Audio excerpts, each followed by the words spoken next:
When it comes to politics, and almost everybody does, the real power is swung by mysterious little men with big fat cigars who talk out of the corners of their hotel rooms. The men behind the scenes. Well, here's a scene, 79 Wistful Vista.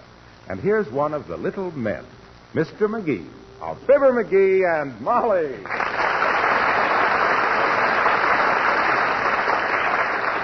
Yes, sir, it's just like I says, Molly. When I throw my political savvy behind a candidate, he's as good as elected. Now, you take the last election they had here in the state. The gubernatorial election? Yeah. No, the one for governor. Oh, that. Yeah, they consulted me on tactics all through the campaign. How to get the veterans' vote. Up to what age can a candidate kiss a baby without getting his puss slapped? And what happened? He was elected. Who was? The governor. Well, naturally, but which candidate? Well, mine, of course. Which one was that? Why, the one that won. You don't think I'd go to work and throw my weight behind a loser, do you? Well, what was his name? I should know it, I suppose, but now, wait a minute. Isn't it Jones, Governor Jones? Oh, yeah, Jones, that's it. Governor Jones. I knew it was a foreign-sounding name. I'll never forget when I first... Come in. Oh, hello, Dr. Gamble. Nice to see you. Hello, Molly. You're looking well. That's more than we can say for you, Aerosmith. You got a longer face than John Carradine from a side seat at the Bijou.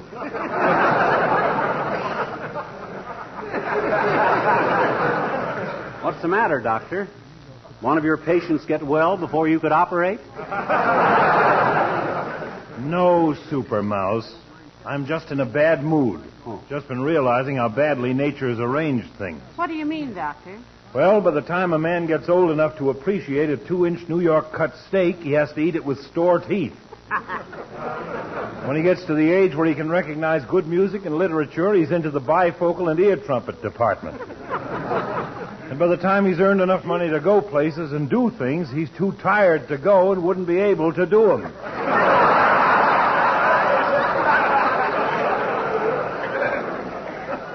I think people ought to be born at the age of 75 and live backwards. Wouldn't work, Doc. Wouldn't work. When you got down to be a child of 7, it'd be too dangerous to have all them old razor blades laying around. Is that what's depressing you, Doctor? No, it's about the proposed new wing on the hospital we need so badly. Looks like those tightwads in the legislature are going to fold up without making an appropriation. Well, why don't you go see the governor about it, or ask McGee to? Oh, why, sure, Doc. Anything I can do, be glad to. Just write me a letter stating briefly what you have in mind, if anything, which I doubt, and I'll railroad it through for you. You mean to stand there, beaver tooth? Mean to stand there and tell me you're personally known to the governor of this state? Am I known to him? It is to laugh. My gosh, I practically put him in office, single-handed.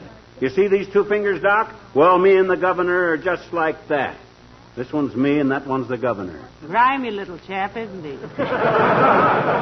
My boy, you and I are going to pay a visit to the governor. You'll introduce me and I'll do the rest. Be mighty happy to, Doc, but I haven't got time to go to the state capitol now. I'm too busy.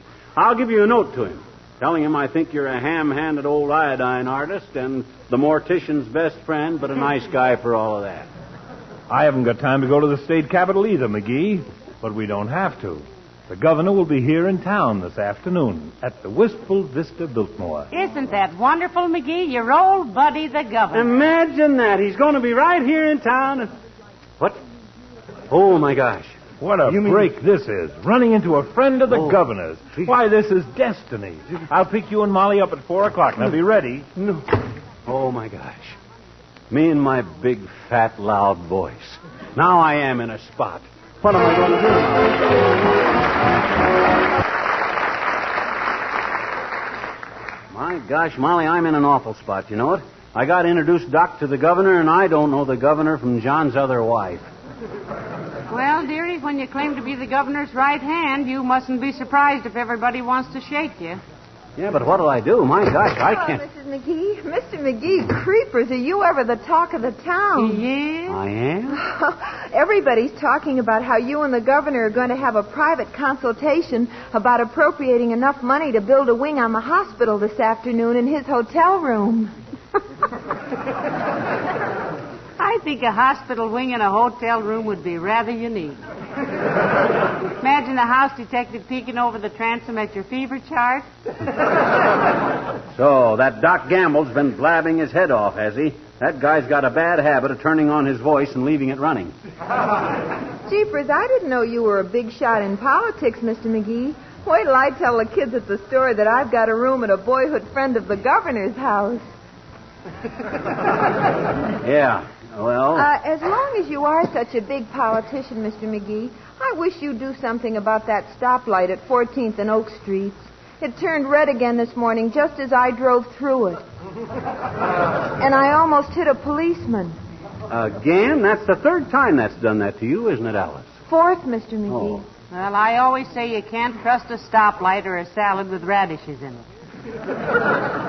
I'll speak to the governor about that light, Alice. What this town needs is more red lights that stay green. Well, if they'd only fix that one light so it wouldn't turn green when I wasn't looking, I'd be satisfied. Mm-hmm. It isn't that I want to butt into somebody who is more important than I am's business. Hand me the phone, Alice. I'll fix this. Here it is, dearie. Mention my name and get a cell with 2 windows. Hello, operator. Give me the 4th Precinct Police. Stay right where you are, Mert. I know you. Oh, How's every little thing, Myrtle? Tis, eh? What's a Mert? Your grandmother got pinched in the Bonton department store. heavenly days for shoplifting, McGee? No. She didn't go through the revolving door fast enough. What's a Mert? Okay, I'll call later. Police department's line's busy, Alice. Well, thank you anyway, Mr. Oh, McGee. he'll keep after them, Alice. Yeah, I'll speak to the governor the first chance I get, Alice. Oh, gee, thanks very much, Mr. McGee. Tell him I appreciate it, and any time he wants to be impeached, I'll be the first to vote for him. I don't think Alice quite knows what impeach means, does she? I'm not worried about what Alice don't know.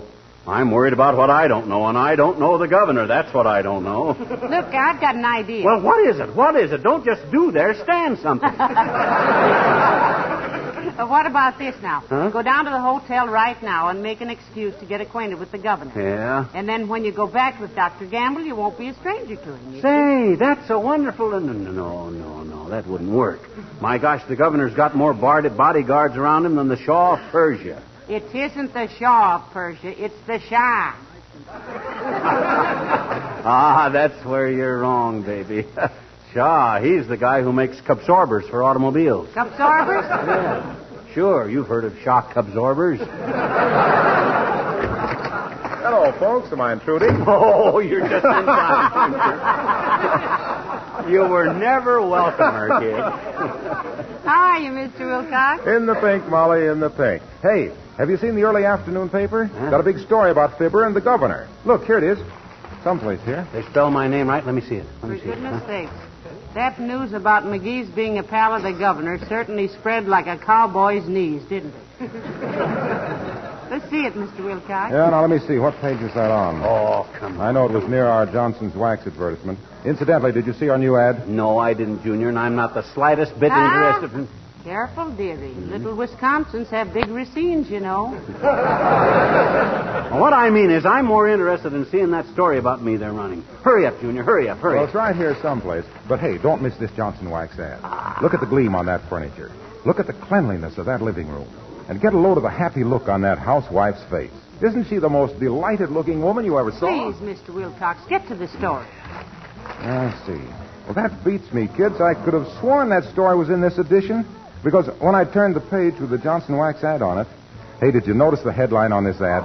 It says, "Is your living room really living? Do your windowsills, lampshades, floors, furniture, and woodwork sparkle with that Johnson Wax beauty treatment?" And then it goes on to say that Johnson's Wax is such a labor-saving product. Look, Waxy. Hey? You must realize that there's very little you can tell us about Johnson's Wax. But there's a lot you can tell us about what it says about me in that paper, and why don't you do it? Yes, I'm all a Twitter myself. Well, can you beat that? I can't find it. Oh, it must be in a later edition. I'll tell you what, as soon as it comes out, if that story's in it, I'll give you a buzz. So long now. Imagine imagine him taking all that trouble, McGee? Isn't he nice? Nice. He was ribbing us. How could he have read a story in an edition that ain't out yet? Heavenly days, I never thought of that. Well, I thought of that. He's heard about me claiming to be a pal of the governor's, and it's his little way of needling me. And that's just a sample of what I'm going to get if I can't wiggle my way out of this date with Doc. Gee, can't you think of something, Molly? No, dearie. You've bragged yourself into this mess. Oh, well. And you've got less chance of backing out than a lobster that's already on the menu. Me and my big fat mouth. Why can't I ever learn to... I'll get it. I'll get it. Come in. Oh, my goodness, Mrs. Carstairs. Do come in, Mrs. Carstairs. How do you do, my dear? Oh, I'm so glad to find Mr. McGee at home. You are? Oh, what's on your mind, Carsty? Besides that hat, which looks like 4 bits worth of material and $90 worth of sales promotion. I think that's a lovely hat, McGee. Who made it for you, Millicent? It was not made for me, my dear. It was an accident, you might say. I might, and I do. You see, when our wire-hair terrier upset the hall table, everything simply flew into the air. Some flowers, my gloves, my purse, and a handful of Mr. Carstairs' golf tees. They all came down on my head, and I simply left them there. Well, all I can say is, Millicent, if Hedda Hopper ever saw that hat, she'd never speak to John Fredericks again.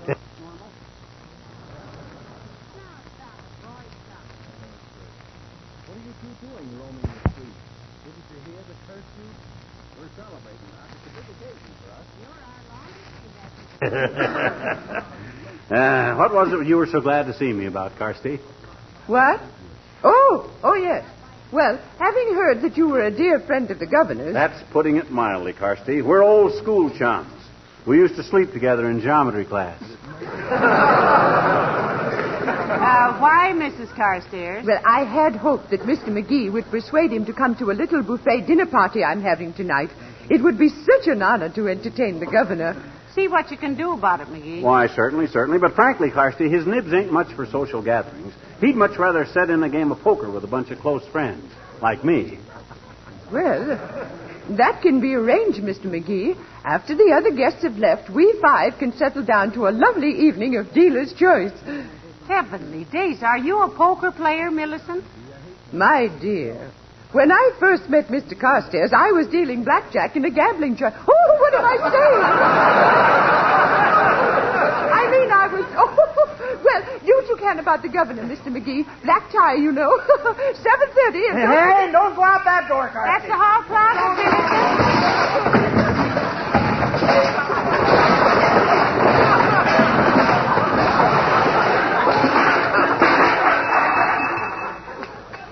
Noisy little room, isn't it?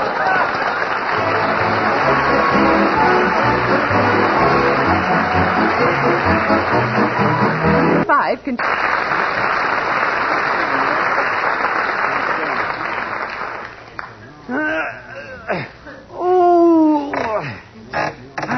Ouch. Oh, I almost did it that time. I'll try once more.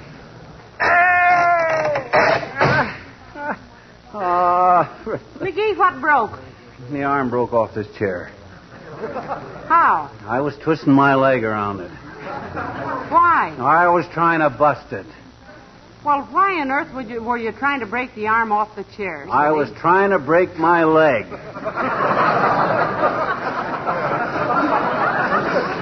It's no go, though. It hurts too much. I got to think of something else. Well, it does seem a little drastic, breaking your leg to get out of an appointment. Why don't you just call Dr. Gamble and tell him? I'll get it. I'll get it. Come in. Oh, it's Mayor Latrivia. Good day, Your Honor. Hi, Latrivia. Hello, Molly. McGee, my dear fellow. Glad to see you, old chap. Have a cigar. How are you feeling? I'm a little suspicious of that jolly approach, to be strictly truthful. When I shake hands with a politician, I always count my fingers afterwards. Oh, that's very good, McGee. Very good. Do you mind if I send that to Reader's Digest?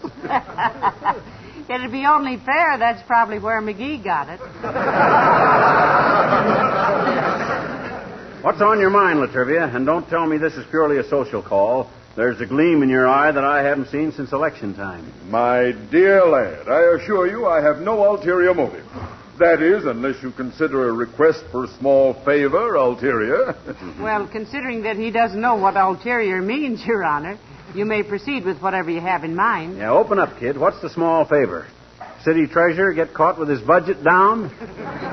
You want me to go to prison for him for a few years, or what? It's just this, McGee. As it happens, Governor Jones and I are on opposite sides of the political fence. But that does not keep me from admiring him for his integrity and decent administration. Why, since those hallowed days when our pioneer ancestors first set foot on the shores of this great country, with intolerance behind them and the wild elements, Pardon me, surrounded on all sides by fierce savages and... did you speak to me, Mrs. McGee? She's trying to hand you your hat, Latrivia. You dropped it on the floor, Mr. Mayor. Oh, thank you. I guess that's what started me off. I always make a speech at the drop of a hat. I'm sorry. Look, McGee, just ask the governor one thing for me, will you? Ask him if the new racing commissioners... I'm sorry, Latrivia. You better ask him that stuff yourself. But I can't get an appointment with him. I've been trying all day. Then when I heard you were one of his bosom friends... Throw out your chest, dearie, and show his honor what a bosom friend looks like. Look, Latriv, once I got the governor elected, he was on his own, see? I didn't tell him how to run the state. When he comes to me for advice, that's different. But I never butt in. You better write him a letter. Very well. That's to be your attitude, McGee. But don't come to the city hall asking for favors, because you strike me as being... He didn't strike you at all, Mr. Mayor. I never lifted a finger at you, you big baby. I didn't say you did. I merely said you struck me as being I a very... was watching you both every second, and he didn't touch you. You're just whipping up a case of false arrest for assault and battery, Latrivia. I'm onto your tactics just because I won't go to bat with the governor for you. I am not whipping up a case of anything. That's perfectly all right, Your Honor. If we want a case of anything, we'll buy it ourselves. Just because root beer is hard to get. I was not referring to a case of beverages of any kind. I was just saying... Why don't you want to refer to beverages, Latrivia? What are you trying to hush up? You working in with the liquor interest? No, I am not. I am not, and you know it. I'm a teetotaler myself. How much tea do you total in a year? I don't teetle-toe. Total tea. I mean that I'm not on... Don't get so excited. Take it easy. I'm not excited. It's merely that you impressed me. Oh, so now he impresses you. Flattery will get you nowhere. I may impress you, but I didn't intend to flatter you. I merely stated that I struck you. You struck me as an assault and bat. You said you had no ulterior motive. That is what I was... The governor! He did... It's not... He...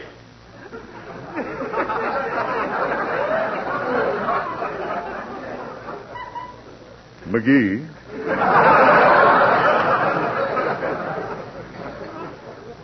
Yes? Come to see me at the City Hall tomorrow. Come up in my private elevator. I thought your private elevator was out of order. Safety control busted or something. Oh. I didn't know you knew that.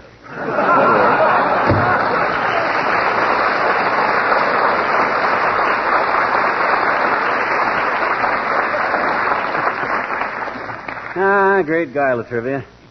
Except he's always trying to get me into an argument. He does very well at it, too. Well, if he thinks I'm going to talk to the governor about... Hey, what time is it? What 3 time? minutes to 4. Oh, and the dear. doctor said he'd call for you at 4, so you'd better... Oh, dear. Come in. All ready, folks? Come on, let's go. Be right with you, Doctor. Ready, McGee? Well, I'm as ready as I'll ever be, I guess. Now, watch yourselves on that front sidewalk, folks. It's pretty slippery. Don't want little bluegill here to break his leg. Brakeman? Where? You say it's icy out there? Well, come on. What are we waiting for? Let's go. McGee, not so fast. Wait a minute, Take it dearie. easy, boy. You'll slip.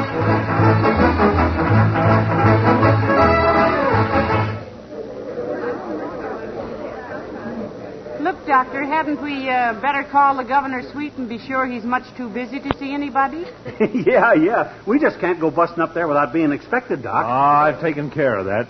I just called his room and told him his old pal, Fibber McGee, was coming up to see him.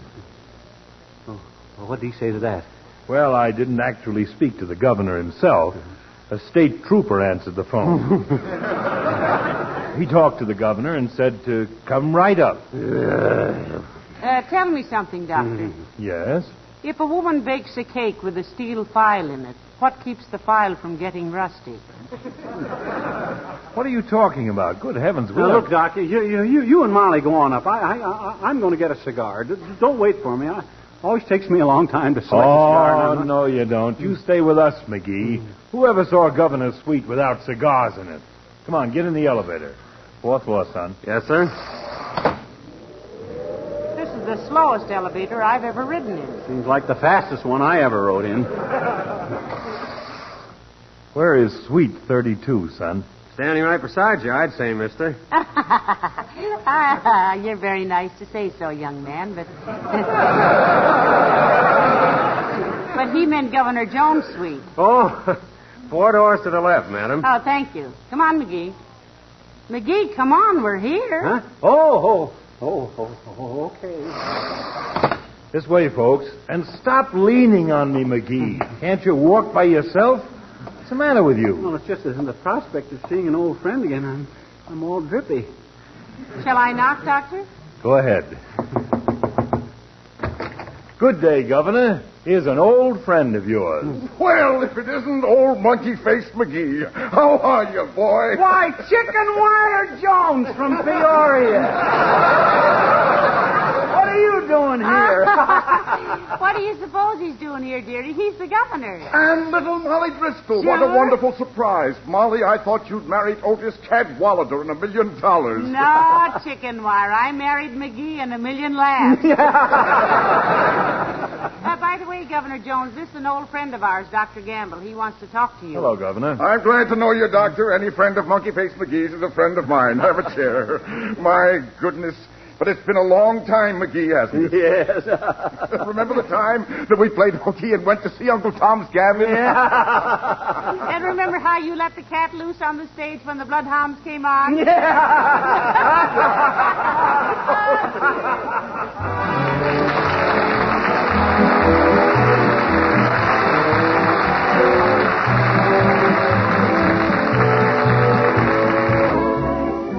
My gosh, Molly. Imagine the governor turning out to be old Chicken Wire Jones. It was a better break than you deserved, dearie. And look, Huh? they say President Truman might come through Wistful Vista next month, so... Harry Truman? Well, what do you know? I gotta go down to the station and see him. Ah, good old Harry. Why, Harry and I are Yes? perfect strangers, come to